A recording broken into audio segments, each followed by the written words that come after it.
The Inland Talk Express. I want you to do me a favor. Yeah, sure. I want you to hit me as hard as you can.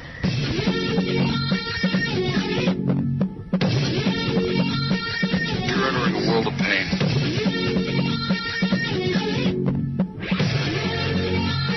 Whole world gone crazy!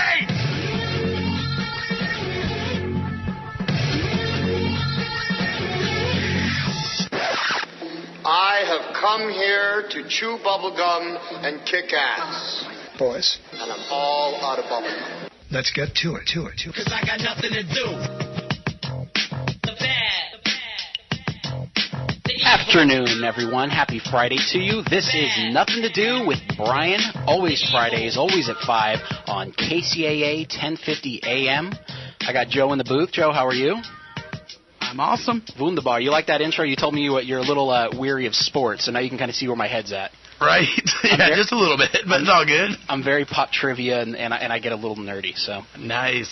So hopefully that'll be in your ballpark. Jump in when you want. If you want to give us a call and jump in on the conversation, toll free 888-909-1050. If you're in the area, go ahead and call 909-888-5222. Check us out on Ustream. We are streaming live. You can see my beautiful face, wearing my beautiful Batman shirt with my beautiful hairdo and freshly shaved face. So check it out if you want to see. I know DJs normally aren't the most attractive kind, but I'm trying to, break the curve.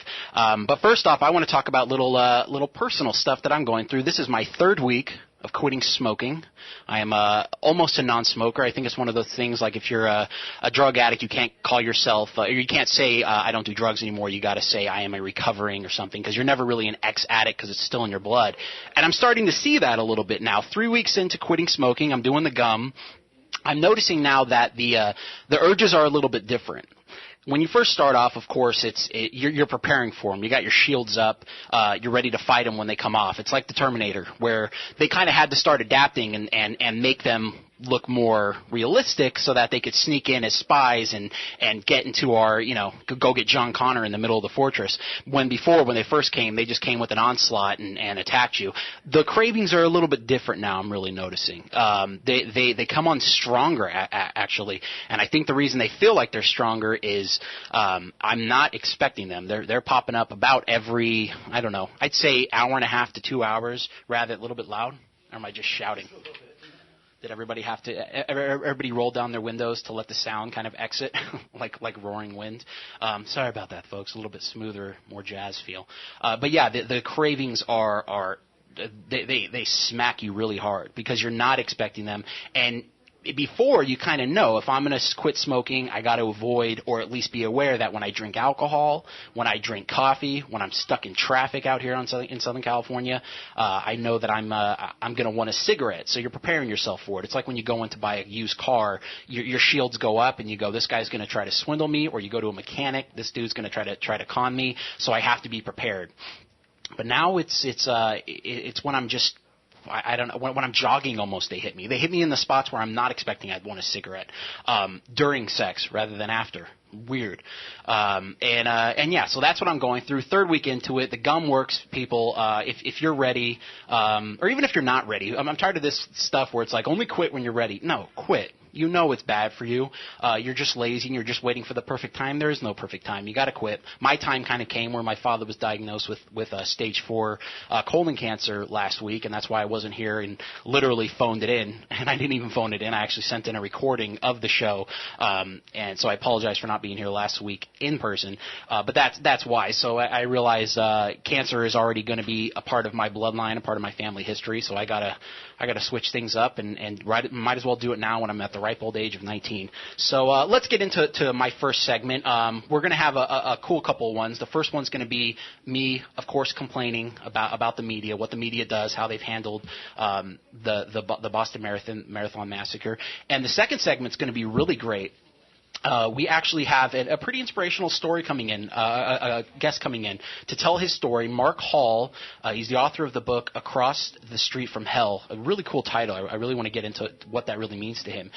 He's paralyzed from the neck down from an accident that he got into, and some of the interesting points, his wife was 8.5 months pregnant with their third child when the accident happened. So we're going to be a really, really great guest. I'm really looking forward to that. He's going to be coming in probably around 5:30 during our second second segment, so definitely stick around on Nothing to Do on KCAA 1050 AM. Okay. The Boston Marathon had a horrible bombing, as we all know. So far, 3 dead. Hopefully none of the other injured have died. But you know what? Honestly, if the media told me tomorrow that some of the other injured have died, I'd have to see the pictures myself. I don't know if I can trust their quote-unquote reporting anymore, because what it seems like to me is now that we're in a 24-hour, 7-day-a-week news cycle, they're throwing out everything they can. Every time they get a hint of a rumor of gossip about any of these stories, they start reporting it. It doesn't seem like there's any editor. It doesn't seem like there's anyone that any sort of filtering process that this goes through. It's we have to get it up as soon as possible. We have to get it up in front of the competition, before the competition. We got to get clicks on our websites, and we got to make it as drastic and as dirty as possible. And if it's wrong, we don't even have to retract anymore. We can just say, well, the sources told us this, so we'll just go on to the next thing. And I'm tired of it. I'm tired of none of these agencies, none of these websites, none of these news forums having any sort of responsibility with how they report the news. They're becoming a bathroom stall, but instead of a Sharpie, they just basically throw as much crap up on the wall as they can and see what sticks. And when the rest of the crap falls down to the ground and management comes in and says, okay, who's going to clean this up? They just say, hey, this is journalism, and wash their hands of it. We can't live in a society like that when we're basing information. Like, I'm from California and I'm getting information from Massachusetts about this thing. I want as much direct, honest information as possible. In the last week, since Monday this has happened, tax day, which is already bad enough, I've gotten probably 5 to 10 pictures sent to me or that I've seen of suspected suspects. I've seen guys with beards, guys who had backpacks who resembled the backpack that the crockpot explosive was in.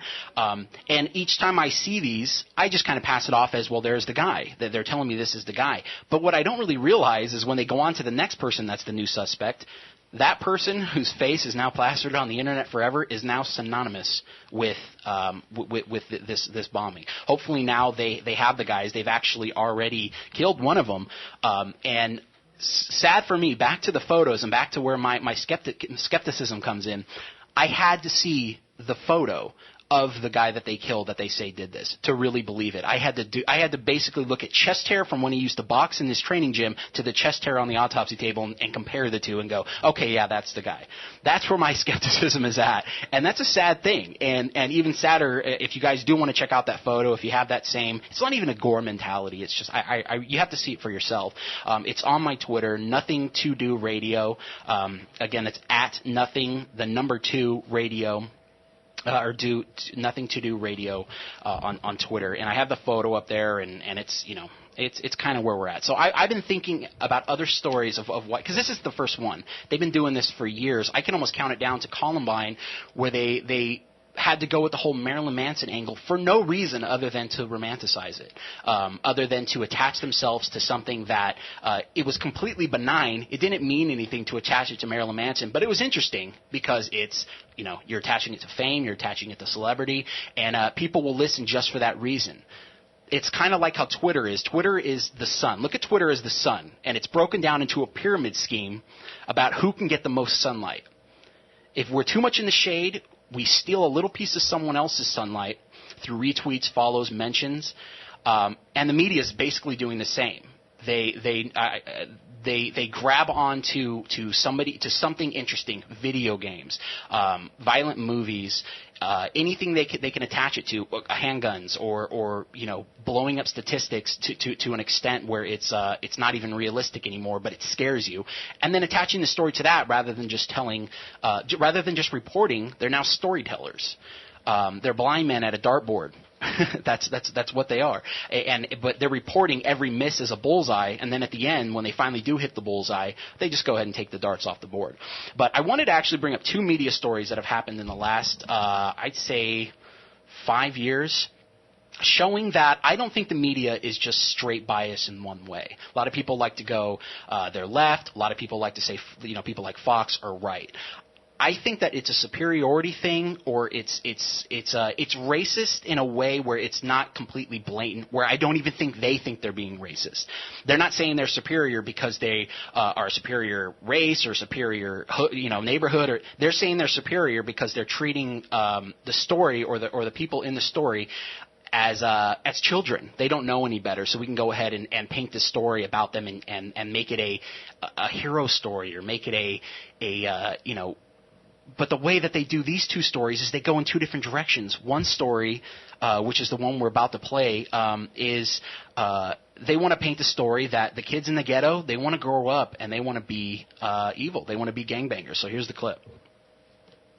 And kids on the street, as young as 4, were there to see it all unfold and had a disturbing reaction.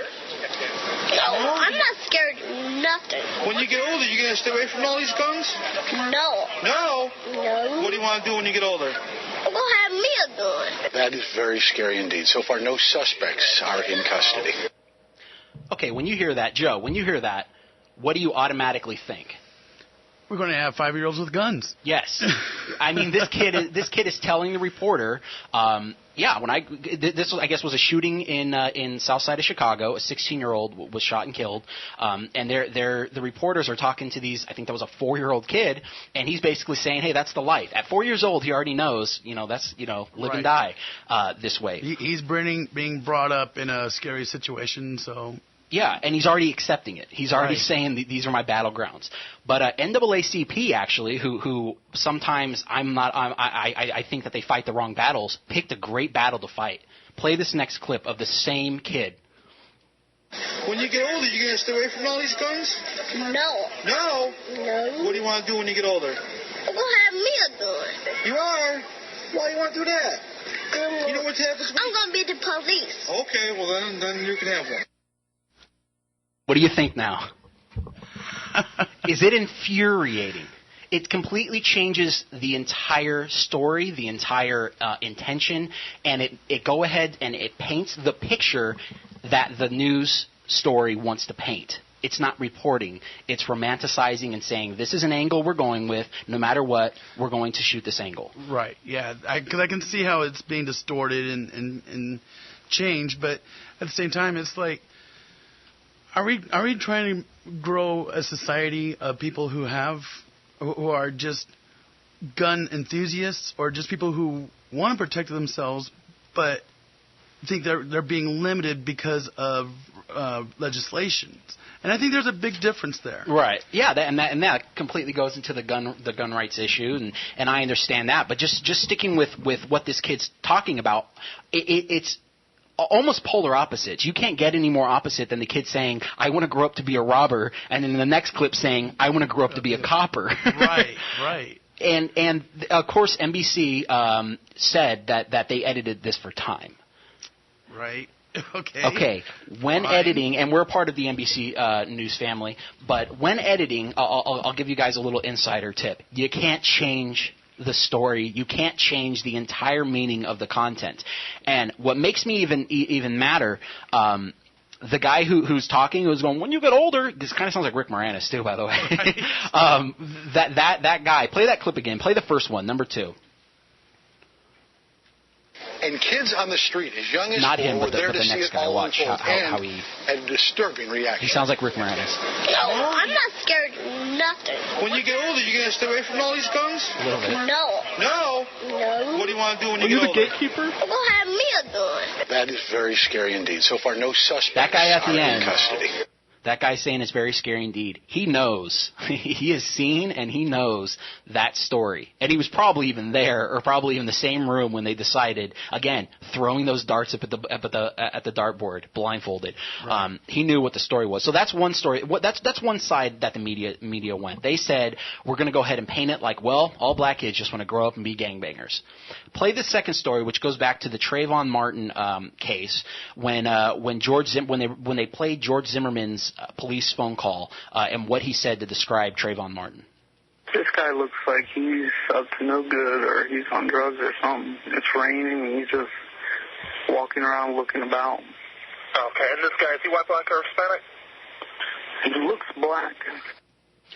All right, so simple enough. You're describing, why you're suspicious, and you're describing what basically what the operator asked you, what the dispatcher said.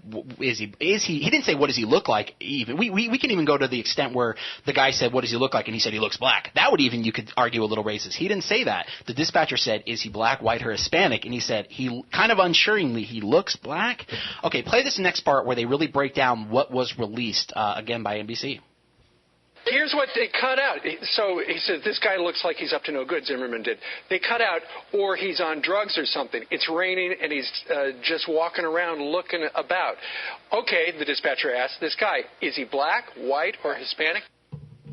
Again, completely changes the story. You're taking out the he looks like he's on drugs. He's whether he was or not, that's not the point. What Zimmerman said and what his suspicions were, and I don't even know why he said it. God knows, what were his intentions at the time, other than something looks suspicious. I'm giving my opinion. I'm not he's not a reporter. He's given his opinion to the dispatcher, and then answering a question. They took that out. They took out the drug part because they don't want drugs affiliated with the black community. They don't want that. Again, they're painting this story for biased reasons that I'm even confused about. Because look at these two stories. Again, talking about polar opposites. One is suggesting, well, all those kids in the ghetto, they're going to grow up and they're going to be just like their fathers and grandfathers before them. They're just going to keep perpetuating the black stereotype of being a gangbanger and doing drive-bys and shooting and hanging out on the corner all night. And then in the other story, they're saying, No. The racism is completely, racism's still alive and well. The black kid was doing nothing wrong. He was just walking down the street with Skittles in his pocket, going back to go watch the All-Star game at his house, and this racist, quote, white, unquote, white guy, goes in and shoots him for no reason. Shoots him because he's walking while black. That's, the extent that I think the media, it's either one of two things. There's no more arguing about what it is. It's either intentional or they're idiots. You're either completely dumb, and I don't think they are. I think that they're incompetent at times. I'll never say that they're not incompetent. A, they're humans. B, they're completely behind the scene, and they don't have to hold people who are held accountable, people who are responsible for what they say, what they do in a daily life. They tend to get more wisdom. Maybe it's not smarts, but they get wisdom. They know what they can do. They know how they can talk to their boss, what they can say to their boss, and what they will or won't get in trouble for. People in the media, they get this license to do whatever they want because they're technically the press. We allow them the ability to report the news to us from anywhere about anything because of that First Amendment. It's a beautiful thing of why it was written. They have a responsibility that they are turning into a soap opera. They're turning it into an opportunity for them to build a storyline and keep the news going. Again, it's 24/7 news cycle. It's not, shoot, we got to get this in before 4 a.m. so that I can go into tomorrow's press enterprise. It's not that anymore. It's we need to get this on Google now. We need to get this on Yahoo, MSN, Drudge Report now. Huffington Post, it needs to be up when these people are drinking their coffee and looking at their iPad in the morning. This thing needs to be top coverage, boom.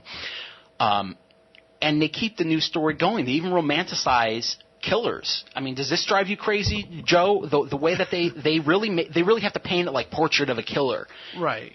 Yeah. I mean, honestly, the news has a duty to the public for accuracy, and that's to me that is the bottom line with that. But I know that there are reports that do distort and that they do over romanticize some sides of it. And the thing is, I think the public also is too easily swayed. Yeah. I think we're a huge part of it because during the Newton when the Newton, I still call it Newton. I'm such an idiot. The Newtown tragedy. Right. I was constantly looking on my iPhone, looking on my iPad, checking the news coverage, wanting to know and wanting more and more and just being this insatiable beast that just needed as much information as possible. And that's what the public does. Right. But a part of that, going back to what I was saying about how they romanticize, and when I'm saying romanticize, I don't mean it in a novel sense. I mean it in a way that you're making, instead of just saying... It makes for good reading. Right, exactly. Yes. It makes it more than just a one-line headline, which is the Colorado shooter who shot up the Dark Knight, he was a wacko. That's what the headline should be. This guy's crazy. He's a broken cog in the system. That's all he is. He's a nothing. He's a loner. Don't pay attention to him. And that's all we're going to say about him. That's what it should be. But instead, they do weeks upon weeks of analysis and research trying to break down every little thing about what's going through his head. What was he thinking when he did this? What led up to the... Where it almost is begging copycats to get famous. It's saying, right. When I was younger, what did they show on TV that, honestly, I loved watching? Car chases. They showed car chases. The only thing that didn't make me mad that was cut into my cartoons when all of a sudden there was a live breaking news coverage was car chases. They were fun to watch. You know what they don't do anymore on the news? They don't show them. That's right. Because it not only will make crazy people want to become famous, but it also will keep the public safe, so the public don't try to run out and see where the car chase is going and get in the way. And I've seen videos of a car chase where the guy would stop, and then he just robbed a bank and he's throwing out money out of the car to all the surrounding people, and people are running into the street while there's a car chase going on. Another thing they don't show anymore, when a naked streaker runs out onto the Angel Stadium and they run out onto the field. I miss those. I miss those too, and they're hilarious to watch, and I love them. But the reason the media doesn't show them is it will increase copycats, and it'll make idiots famous for a little bit, but sometimes that's enough for these people to run out, do something crazy, and then be known forever. Specifically in the name of the internet now, where it's you're on there once, you're on there forever. They need to stop doing that with these killers. On a complete unbiased note, I think they're doing that just NBC News Radio. Started a little early. Stop it for a second. I'm wrapping up. It's all right. I like that though. I like that I bashed NBC for 20 minutes and then I'm like NBC Radio. It's biggest hypocrite. But we are going to be going to break. Hit that wrap-up music so I can get a little bass in my headphones. There we go. All right. We're going to be coming back, actually, with a very inspirational story and a little bit of a lighter tone. Mark Hall and his lovely wife, Kelly, are here. He's author of the book, Across the Street from Hell. You're going to want to check out his story. This is Nothing to Do with Brian on KCAA 1050 AM. For the record, hell, we are the record. KCAA, the Inland Talk Express. You are back with Nothing to Do with Brian Gill on KCAA 1050 AM, station that leaves no listener behind. If you want to hit me up on Twitter, it is at NothingToDoRadio. The 2 is the number 2, so just to confuse you enough. Twitter's weird with their letter limit, so I can only put so much in. Also, any sponsors out there, restaurants, businesses, online or local, hit me up too, nothingtodoradio@gmail.com, and it gets more confusing here. The nothing to do is actually spelt out in my email address, so I try to make it as hard as possible to get in contact with me.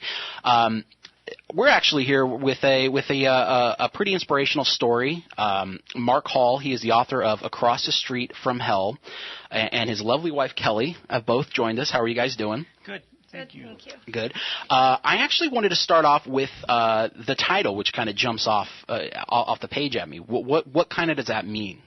Well, it kind of has multiple meanings for me usually. The main thing was, a lot of people who have traumatic injuries in accidents or whatever, they talk you heard a lot of stories about the near-death experiences that they've had, and it usually involves like a bright, warm light and an inviting presence, and that's pretty much the exact opposite of what happened with me. Oh, wow, okay. And I think that I was given a glimpse into what was in store for me. On the path that I was on. I wasn't a really bad person, but it's just, kind of wrapped up in my own life like a lot of us are, and not paying enough attention to things around me. So I think that was part of it. And then it's kind of a metaphor for all of us, too, about how close we are to something happening, some life-changing event that could happen to any of us. You think you're invincible, especially when you're younger. Oh, yeah. And and then all of a sudden, whammy, your whole world is sideways, and you're left to deal with it. Right. You know? I'm actually realizing what you're talking about. My father himself was diagnosed with stage 4 colon cancer about a week and a half ago. Oh, and no problem. And it kind of does make you realize that old cliche of, oh, it could never happen to me type of thing. And you really start to realize that it makes you an adult. It almost makes you grow up immediately. It sure does. Because it knocks that kind of teenage angst of nothing could ever hurt me. And it makes you realize that, no, your parents one day will pass away. You'll have to deal with it. You're capable, though. You're capable to deal with. That's what I'm kind of realizing now with my father, if he does pass within the next year or so.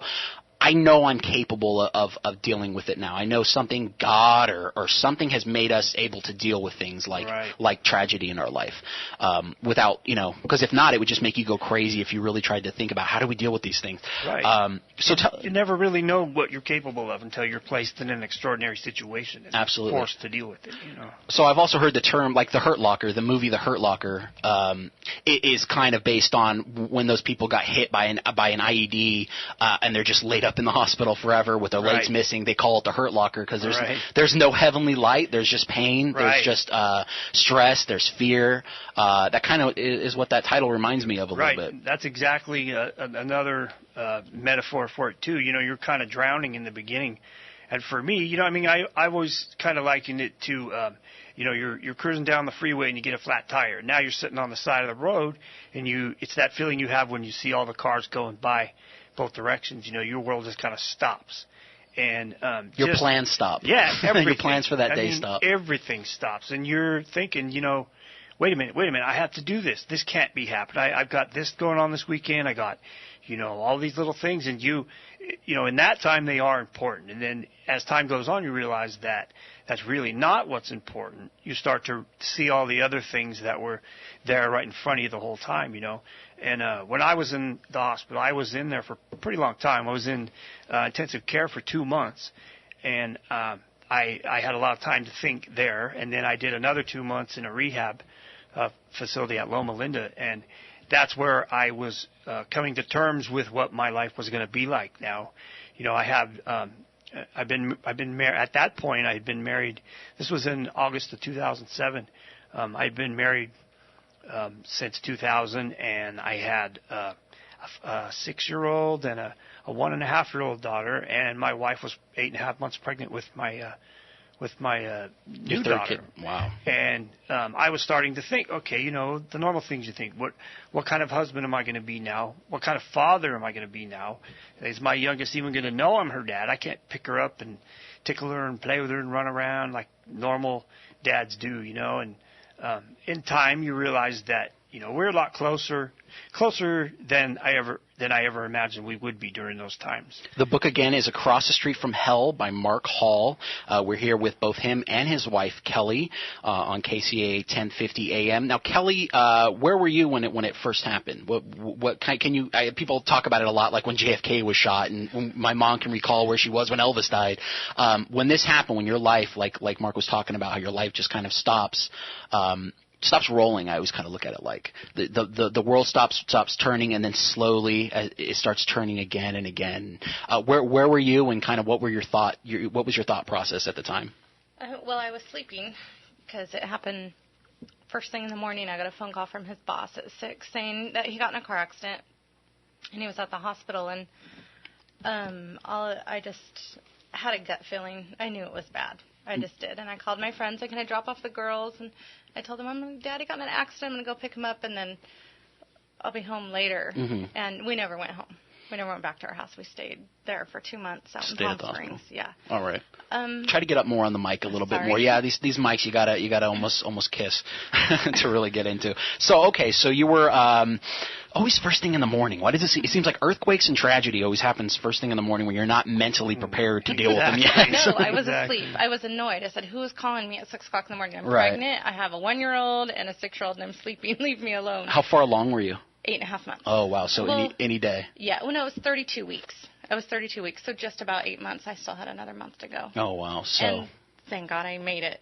So I didn't have a preemie. I actually went a whole another 4 weeks before I ended up having her. Yeah, because they say the stress factor alone, it can sometimes make the pregnancy or the labor happen happen immediately. So I want to know because it's like when you break your arm, you don't feel it. You're kind of in shock. Your body goes into shock and you don't feel it. It only really starts hurting once the crazy, when the realization really sets in. Right. Then you start realizing my arm's broken. I'm going to have to heal now for 3-4 months. I'm not going to. If you work with your hands, I'm not going to be able to work for a while. When did that realization set in? And was there a bitterness immediately? Was there fear, anger? What were some of the emotions you were going through? I think oddly enough, nobody had actually come out and told me, you're paralyzed. They all kind of gave me the look of real sort of, I don't know, like they felt sorry for me and they were scared of me, and scared of you. Yeah, just maybe scared for me or nervous about breaking the news to me, how I would handle it. I definitely was. In the beginning it was so touch and go that I didn't want to say anything because I was afraid he wouldn't want to fight. And I couldn't be without him, and I didn't know. How do you tell him? Yeah. Guess what? And I honestly didn't know. I knew that I was really the first 2 months I was pretty confused in ICU still. But as reality started to set in, then it started to become really frustrating. And I mean, there's a million emotions that you go through. Like you mentioned, I did work with my hands. I was a musician. I was a drummer, so that was a lot of coordination. You're a drummer. Yeah, wow. And I'm an iron worker too, and I was a welder, and so I was very physical, every day. And all of a sudden things just stopped. So now I'm like laying in cement, man, and it's every bit as crazy as you would think it would be. And I had it. I mean, I'm drowning in it, man, and. Like I said before, you never know how you're going to handle it until you're placed in until you have to. Yeah, and I had no choice. I can't get up and get frustrated. I can't get up and punch the wall. I can't get up and go for a bike ride or whatever, or walk, nothing, man. You're going to sit here and you're going to deal with it. Yes. And the doctors in the beginning are not the most optimistic when it comes to the prognosis, They can't be, yeah. They don't have the best bedside manner. I'm realizing that as dealing with the cancer. Exactly, and luckily for me, I'm a little more stubborn than others.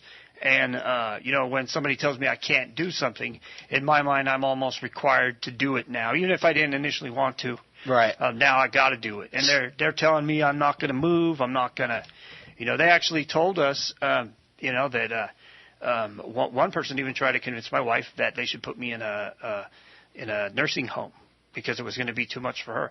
They told us about how our marriage was going to disintegrate if we didn't get a caregiver, and all the horror stories. And luckily for us, we're skeptics and stubborn, so we didn't want to hear it, and we still don't. 6 years later, we still don't.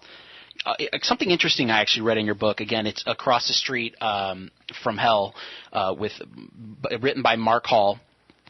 We just been told we got 5 extra minutes on the show. That's always. I thought it said line 559. I see 6 lines in front of me.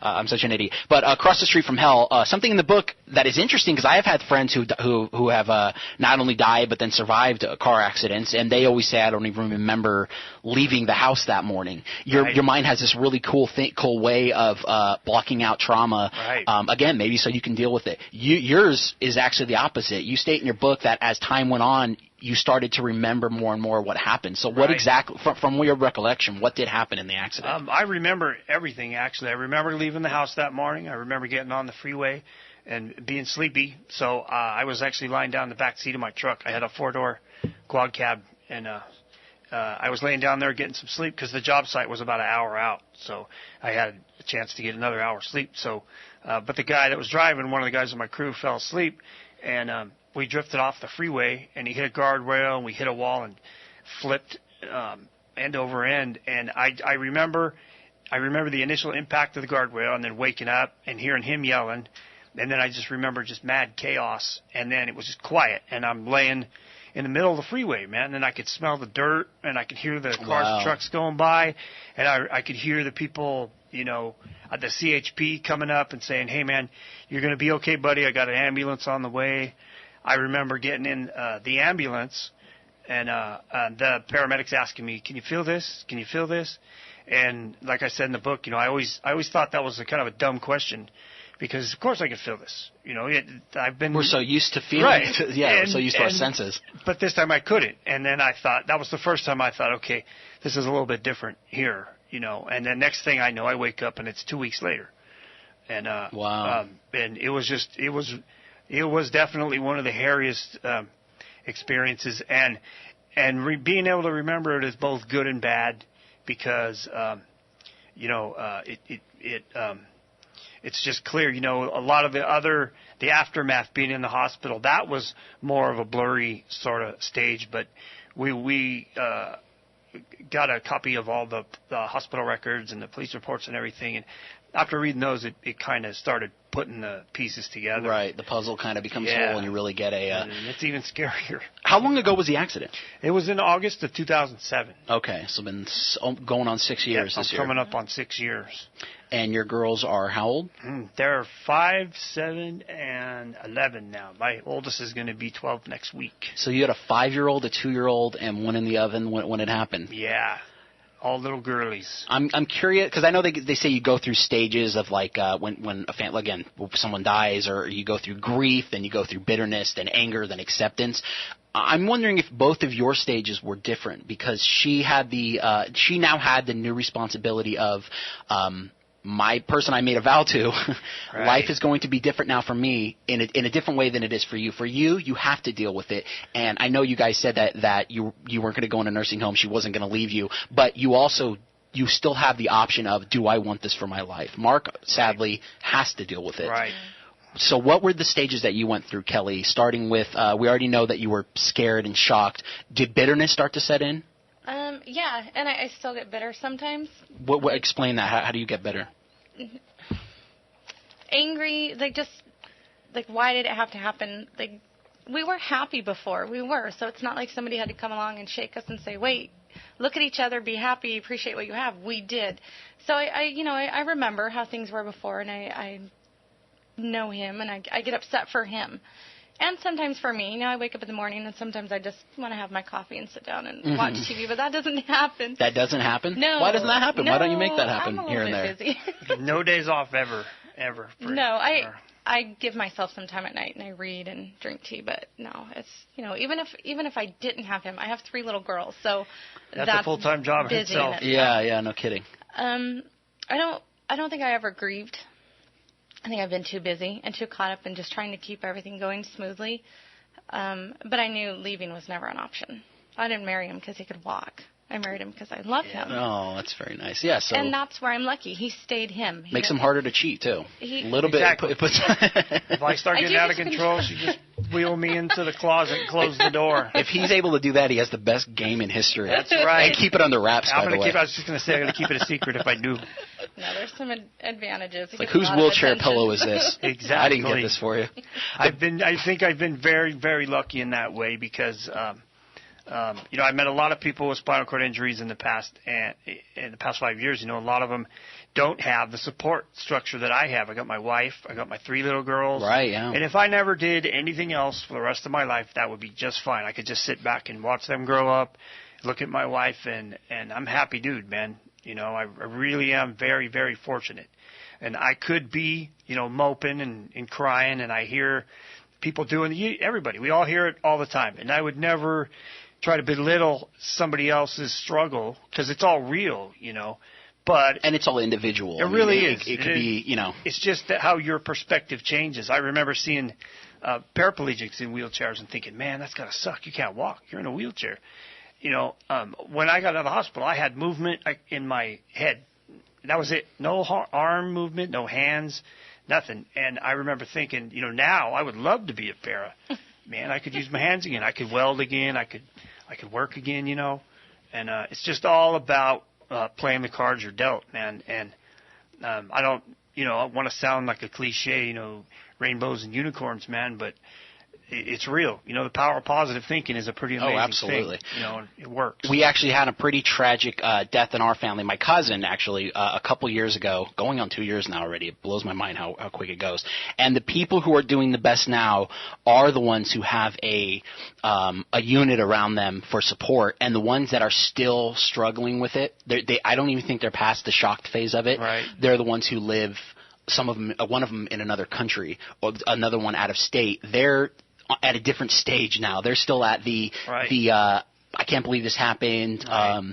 One even getting upset with me that I wasn't, when they would type to me on Facebook, that I wasn't responding back to them the way that her brother did. Right. Weird, kind of like you're in a state now where you really need support, and it is so important to have that. You know, it's like a in Demolition Man. I always got to throw in pop trivia no matter the subject. At the end, when one of them gets in a car accident, and automatically it fills up with the foam that kind of protects them. Right. It's kind of like that. The more of a support that you can kind of have around you, the less of a chance you have of, going as bad as suicide to just kind of giving up and saying, I'm just going to sit here and you know, my cards are done. Away. You know, exactly. And it's very easy. I could totally understand if people were to do it. I've seen it happen. You know, and then I've seen people who have everything and lose it all over this injury and then just go down in flames, man. But I've also seen people lose everything and come back and thrive. You know, and a lot of the people I met are young, man. They're, kids. Because they take more chances, probably, I'm guessing. Yeah, and it's good and bad because you're younger, so you heal quicker and you're stronger. But on the other hand, you haven't had a chance to live your life yet, man. And when I was that age, I can't not imagine having to face an uphill battle like this at that age. Across the Street from Hell is the book. Mark Hall is the author. We're here with him and his wife, Kelly, on KCAA 1050 AM. Tomorrow, Mark, you're at the Riverside Tamale Festival, the first annual, who I've actually been in contact with for a while. Very, very, very sweet woman. Suzanne. I'm so good. I knew it. I swear. I was going to look while you were talking, but I was like, I'm going to remember this. She's very sweet, and she was actually going to be in here, and I got to be honest, one of the main reasons I wanted her in here and I kept pushing was to bring in tamales. So my selfishness did creep in. What are you going to be doing tomorrow at the Riverside Tamale Festival? Just pretty much hanging out and trying to reach out, to people. I'm going to bring my book and one of the main reasons I wrote it was to help in any way that I could, lend some sort of inspiration to anybody who's not only with a spinal cord injury dealing with that, but anybody who's facing adversity, in hopes that somehow it will help them put things in perspective. There's not a lot of books out there like mine. Unfortunately, they're all written by doctors telling you how horrible your life is going to be. So I wanted to write one to tell my story and say that it will be okay. Just don't give up, man. Don't. There's a lot left. A lot left in the tank. I'm 42, and I'm about halfway there, I guess. But I still got a lot of stuff to do, man. I'm not done. So just because your path changes doesn't mean that right. And now it's time to stop. Your path will change, right? And it's just what you do with the hand you're dealt with, man. And it's a gift. It may sound kind of crazy, but I think it is. Changed my purpose. A gift.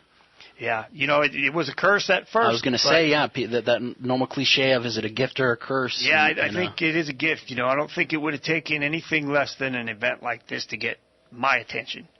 So somebody up there is telling me, sit down, shut up, and listen. Yeah. And if you think that was hard before, well, check this out. Yeah. You got to deal with this, and but I'm doing okay. And I hope that especially a father, or a parent who is going through what I was going through, will take a look at me and read my story and say, all right, it is going to be okay. It would have meant the world to me if I would have heard that in the beginning. Mm-hmm. It would have meant the world, really. Kind of a personal question that I have, and you guys can choose to answer it the way you want. I'm also in a relationship with we're all relatively around the same age. You guys had 3 kids, so apparently intimacy was no problem. Right. How do you guys kind of substitute that or work on the physical part of your relationship? What's funny is, and I think that Kelly would agree, is with 3 girls, I think even if I was able-bodied, we pretty much had to make an appointment for that stuff anyway. like there's really no time for it. But it, and it's another cliche, but it's about more than that. I get just as excited and happy just looking at her, and seeing her laugh and seeing my girls laugh, and it's sort of like a cycle, the happier the kids are, the happier I am, the happier Kelly is, and around we go. And I don't know, maybe it's insane, which that's fine with me too. So I guess oblivion can be a nice thing because it's been working for 6 years. Yeah. So can equal bliss. Yeah, oblivion and kind of just. Again, not trying to keep if you keep the mindset that you want to keep doing what you used to do, that'll never work. That's why people, I think, give up, is because you keep striving to go on that same path. Right. The pavement ends, and then you're just like, well, I'm just going to start walking onto the dirt out until the wilderness. Right. No, you have to adapt. You have to evolve. So, Kelly, what about you with the intimacy? You were kind of nodding your head and agreeing, but is that ever a fear with you? I know my girlfriend would have no problem whatsoever. No, some of the things, touching when he'd rub my back or my feet, or just that. Okay, the little things. Yeah, when he'd come up and hug me, things like that aren't there. But I go get a massage whenever I can, once or twice a year. get my nails done, get some touching. But we're so close, and we talk so intimately that way, and we're like almost as one. That it's okay. As far as anything else, appointments have to be made. Yeah. I have a 5-year-old that crawls in bed with me every single night, so no. Yeah. She's running the show. The girls are pretty much running the show. Anybody who has daughters. You're stuck in a house full of girls. Oh, and I was raised by girls. God bless me. I knew everything about French braids and elephant twists and every different way to do haircuts. He gets nails painted and Brett's putting his hair. He can't run away. Can't run away anymore. I'm completely defenseless. You also stated in the book that you've actually had a few hernia surgeries and a couple that haven't went as well. So I don't know if there's any other recorded incidents in medical history where a quadriplegic has actually got a hernia after his injury. I was actually thinking that. I'm like, what are you? I don't think I was. Are you powerlifting your wheelchair at night? I really don't know. I must have been sleep rolling or something. I don't know. I had a hernia, and I had a weird sort of swelling going on in the abdomen area, and then naturally, with my luck, I went and got it fixed, and then the mesh got infected, so I had to have it removed, and it was a whole new fun series of events in the beginning.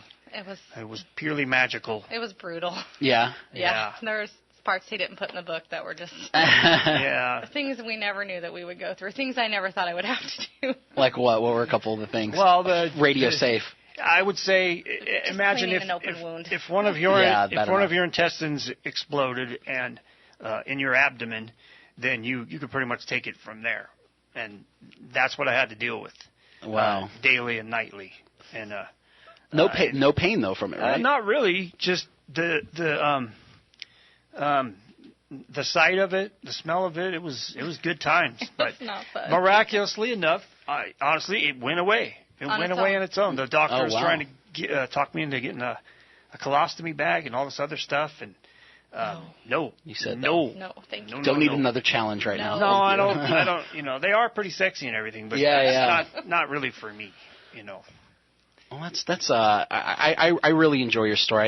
I know most of the stories, of course, we always hear are the inspirational ones and things like that, because I think they really don't report on the ones that kind of give up. But I know it happens. I've known ones that a car accident my buddy got into where the one guy died ironically because he was in a seatbelt. The one that survived, my friend, lived because he wasn't in a seatbelt, right? And got thrown out of the car, and then the car set ablaze. And so I know he kind of goes through something that one of the things you didn't have to deal with was like a survivor guilt that a lot of people have who survive when the other person passes away, and the emotions really grab me with these kind of stories. I really like trying to go into the legs or the chair of the person into it and go, how would this really feel? And I think that's what this book comes across as, right? Yeah, I try to put the reader in my place, to let them know what I'm going through and how I'm dealing with it. Sort of like a guidebook, I guess. That's cool. So no ghost story, no ghost writers, no ghost writers or anything like that. You wrote it. Did you dictate it, Kelly? I mean, did he dictate and you wrote it? No. I did the whole thing. Which one letter at a time. Oh wow, that's great. I didn't. Yeah, it was. The book is Across the Street from Hell. We've been here with Mark and Kelly Hall. Again, this is Nothing to Do on 1050 AM KCAA, the station that leaves no listener behind. See you guys.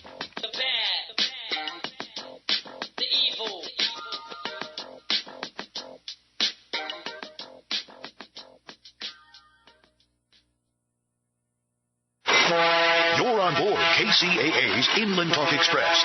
KCAA, Loma Linda, 1050 AM, the station that leaves no listener behind.